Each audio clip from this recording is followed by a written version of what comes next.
咳嗽、白色泡沫痰是肺癌吗？薛志文，副主任医师。随着肺癌发病率增高，我觉得大家对这个问题的关心也越来越多。有时候可能是咱们家里头的亲朋好友啊，可能周围的人，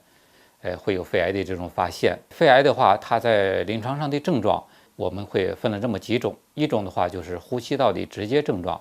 比如说咳嗽啦、咳痰啦、胸痛啦、气短啦等等。它一个就是远处转移症状，如果说有脑转移、骨转移，可能会相应的出现骨痛啦啊，包括一些神经系统的症状。还有一些我们叫内分泌方面的，因为有些肺癌它会释放一些激素，会引起远端的一些症状。所以我觉得肺癌的各种各样的症状都会有。说到痰这一块，肺癌的病人这个痰液，些可能和咱们呼吸道感染的痰液差不多，比如说咳嗽啊，可能有时候是白痰，有时候也可能是黄痰。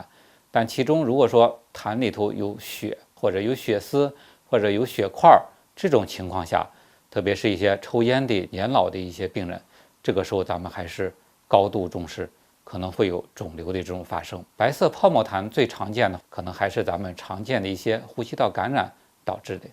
可能和肺癌相应的关系不是那么密切。专家提示：一、呼吸道直接症状，比如咳嗽、咳痰、胸痛和气短等；二、肺癌不同的症状会各种各样；三、白色泡沫痰最常见的可能是呼吸道感染导致的，和肺癌的关系不是特别密切。